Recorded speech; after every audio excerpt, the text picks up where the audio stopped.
So you've been dreaming of walking the Camino de Santiago, and finally 2026 is your year. Spring is coming, and you are focused on training your legs for long days of walking, training your back to carry a pack, and you're wondering, what do I need and why is my pack so heavy? What am I doing wrong? This is my 2026 list of the top 5 things you don't need on the Camino de Santiago.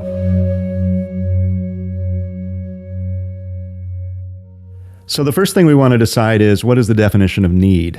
So the dictionary definition is something that is essential or important. And since this is your pack, you're going to be carrying 500 miles. You need to decide for yourself what is essential and important to you. So in my Camino packing list, I have every single item I've ever considered bringing on the Camino or any of my other travels. When I come up with an item that's not on there and I think, hey, maybe I ought to put that on the list, I put it on there, and then I usually personally discard it, but the list is there not only for my own use, but for everyone else who may want to take a look at it, just so they can consider bringing something and throw it out for themselves. So, for instance, I have an umbrella listed on my Camino packing list. I've never personally brought an umbrella. I've never really considered an umbrella. I think I stuck one in there on one of the Caminos just to try it out. I got it at one of the souvenir shops. It was one of those little compact things. And I tried it and decided I don't like carrying something. Same reason I don't bring walking sticks, the hiking poles. A lot of people think they're necessary. They think they're incredibly beneficial. I think I get a little better workout and I maintain my stability by not having them. Plus, I don't like the tapping. And I see most of the people that do carry poles for most of the Camino, they're either riding in their backpacks or they're sort of dragging behind them. They're just sort of there and extra weight. I don't bring them. I don't use them. But other people might consider them important, so I have them on the list. Other items you may think are essential or important are your special shampoo to keep your hair in whatever shape. I don't have much hair left, so it's not essential or important to me, but it might be to you, to where you want to add that extra weight to your pack. So everyone decides for themselves. You walk your own Camino. It's an individual effort, so you make your own decisions there. So for 2026, my spring Camino, these are the top 5 items I personally won't be bringing. So item number 1 is a rain suit. I see a lot of people bringing rain suits, rain pants, heavy raincoats, plus ponchos. I talked about it before on my first Camino. I didn't bring any rain gear. I was completely in the dark as to what I was going to need. I didn't really want to think about it, so I brought some bare necessities. I had a very lightweight pair of hiking pants that I've gotten rid of since then because they were so old, but and they don't fit me anymore. But they were very lightweight. They weighed 8 or 9 ounces. I had, I think this shirt, in fact, this exact same shirt. I had my Outdoor Research Echo hoodie shirt, and I had a windbreaker jacket. I didn't have any rain jacket or rain pants or poncho or umbrella or anything.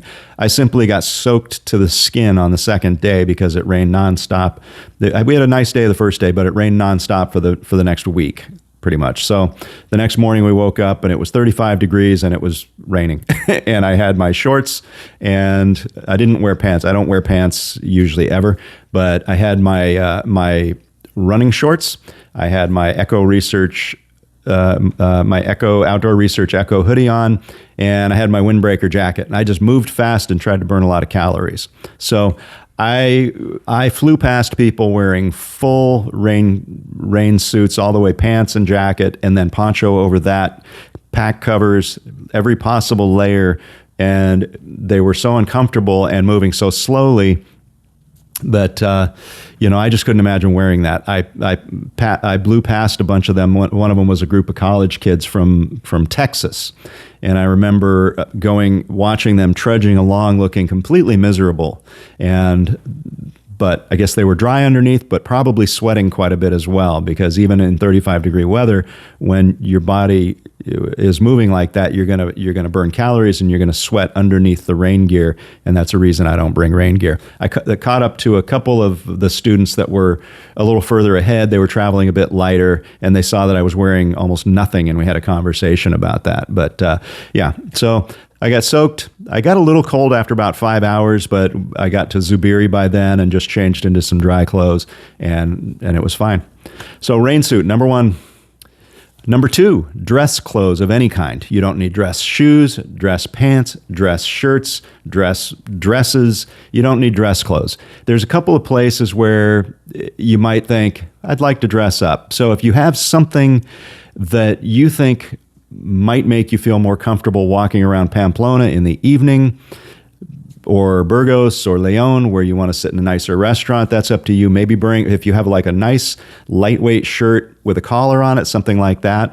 I have a silk shirt that I got in Vietnam that's probably a silk blend. It doesn't have any real statement on it, but it's pretty lightweight, and I could throw that on over a t-shirt and look just fine with my hiking pants that look sort of like slacks, but they're not. They're hiking pants. So you kind of make do with what you've got. And usually the shirt is the easiest way to dress up a pair of hiking pants. But it's absolutely not necessary. There's only 3 towns, maybe 4 if you consider Santiago, where you might consider putting on something a little nicer. But for the most part, everyone's in hiking gear. Everyone's in their hiking pants and a shirt like this, the smart wool, or they're wearing a fleece jacket. Virtually nobody is dressed up. And when you do see someone dressed up, you sort of ask them, oh, wow, you're carrying nice clothes. Good for you. And it's just something that person thought was important to them. They wanted to dress up to feel good about themselves. I don't personally do that.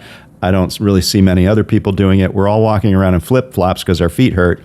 And most of the time we're laying in our bunks because we're from a different time zone. We're going to bed early, or we're sitting around a pilgrim table, having food. There's not a lot of opportunity to get dressed up, especially for about 90% of the Camino, all through that middle section.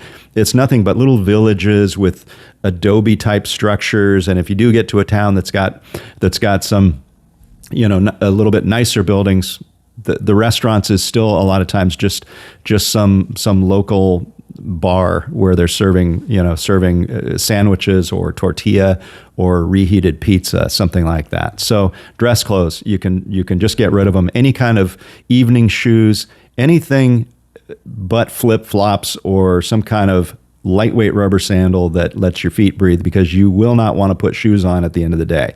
You just trust me on that one. So, okay, number 3, water bag. That bladder that you stick in your backpack that carries 2 full liters of water. Water weighs 1 pound per half liter, 1.1. So you got a 2-liter bag that's carrying 4.5 pounds of water. It's absolutely unnecessary. There are pilgrim fountains all along the way, every couple of miles. There's a town every 3 or 4 miles that also has fountains. There's fountains everywhere. There's people selling water on the side of the road. You almost can't go 10 feet without someone offering you water somewhere.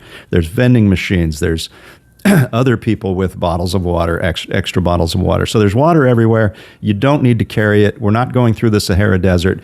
You're just going a few miles. And when you get to a pilgrim fountain, drink your fill, drink as much as you can, and then top off I bring a little 500 milliliter Perrier bottle.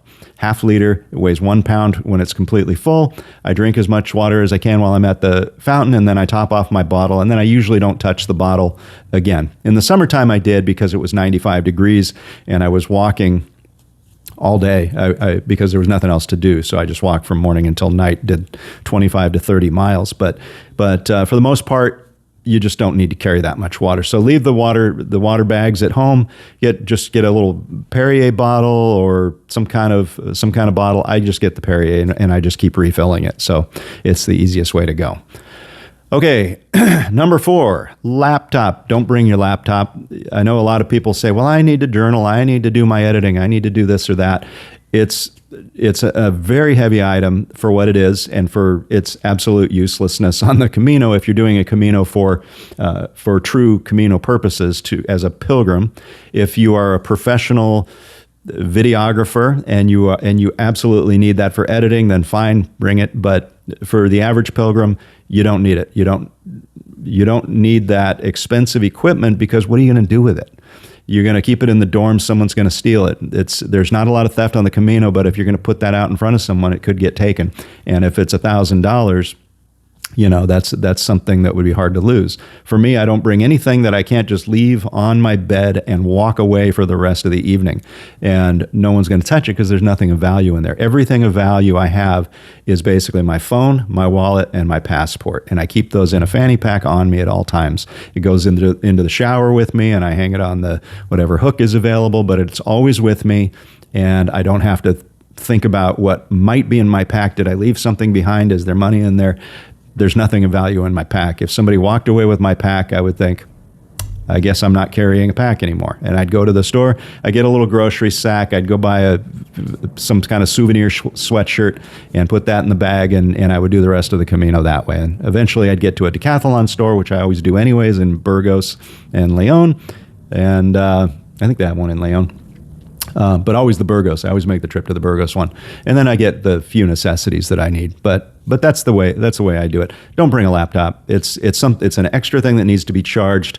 It's just something that's unnecessary, and you're going to worry about it. So laptop. Actually, this is going to be six items on the list. The next item is an extra battery pack, an extra charger for your cell phone. Again, it's completely unnecessary. I know there's going to be people who argue with me about that and say, I bring mine and it's absolutely necessary, and I recharge my phone.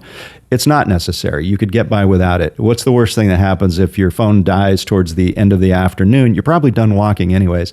There's so many places to charge your phone. If you've got a phone that's less than 2 years old, 3 years old, it's got enough battery power to last a long, long time. You're only going to be walking for 5 or 6 hours at the most on any day. And there's cafes all along the way. You can just sit down at the cafe, have a nice cup of coffee, plug in for 15 minutes, and you'll get 50% charge into your phone. And if you're smart, you'll keep it on airplane mode so that you can still take pictures and video, but you're not losing battery power while it's searching for a cell signal. So that's how I do it. I don't bring a battery pack. My phone lasts just fine. I've got a newer phone now, and but my old phone was 5 years old, and it worked just fine. I would top it off at the cafes and get through the whole day. And if it did die for some reason for an hour or two, it's not the end of the world, because who cares? The trail is well marked. There's arrows everywhere. There's other pilgrims everywhere. There's always someone wearing a backpack. Just follow them. Don't worry about getting lost and needing your navigation. It's not necessary. So battery pack. So that's actually number 5. Final, we'll call this the bonus, the Powerball item not to bring on the Camino de Santiago. This is going to be controversial again. I know a lot of people are going to argue with me, but the final item, the most important item not to bring on the Camino de Santiago is heavy boots. Again, completely unnecessary. 90% of the trail is either pavement, sidewalks, or hard-packed, flat, sandy soil. It's like farm roads. It's very firm. You can walk on it with flip-flops if you had to. So it doesn't require heavy boots. And in fact, heavy boots are going to destroy your feet, because walking on flat surfaces, you're taking longer strides. Heavy boots are designed more for mountain climbing, for ankle support, when you're using more of your top leg than your ankle. So in mountain climbing elevation type situations, your steps are going more up and down. When you're walking on flat road, you're taking these long strides that's causing your leg to lean forward, and your ankle creates a pivot point. And every time you lean forward, something's got to give, and it's your foot. So your foot's constantly sliding back and forth inside that boot, especially if you've got the ankle high ones. And it's just going to rub your ankles raw. You're going to end up with blisters on your heels, blisters all over your feet. I've seen it every single Camino. I see somebody peeling their boots off, steam coming out of them, and blisters, and looking like toes are going to fall off. Just leave the boots at home. It's not necessary. I bring regular running shoes, and they have no tread on them. They're just road running shoes, and they work just fine. I've never needed anything more. And if someone like me can do it, I'm not a runner. I'm not agile. I just do my walk, but it's completely unnecessary. You don't need them. If you like trail runners, that's fine, but leave the heavy boots at home. If heavy boots get wet, they take a lot longer to dry. They're usually still wet in the morning. Running shoes are dry in the morning, almost no matter what. Even when it's cold outside, when my running shoes get wet, I pull the liners out, I throw them in the laundry sink, and I wash them really well, and then I tilt them upward so that the water can drain out, and they're dry by morning. So mine are always clean, And if you do it that way, then you get rid of all the dust that can be abrasive to the fabric, and they'll last a lot longer. If you leave them dirty and you get that white powdery dust from, let's say, the maceta that collects in them, and that creates the abrasive, and it'll wear down the fabric and tear them up. So I always wash them as needed, but usually at least once or twice a week, and sometimes it's every day. Depends. If you're running into muddy conditions or particularly dirty conditions, then maybe you want to do it more often, but I try to keep them clean. But again, don't bring the boots. They're not necessary. They'll damage your feet. And I'm sure I'll get all my European friends arguing with me on that one, and a lot of American people as well, because they like their boots. Difference of opinion. But if you're new, you're not a professional hiker, you don't spend half the year hiking and living in your boots, you're going to destroy your feet. Bring running shoes or trail runners. That's it. So that's my top 6 list, and that's for 2026. And I'll be doing my Camino here in the spring, and hopefully I'll see you guys there.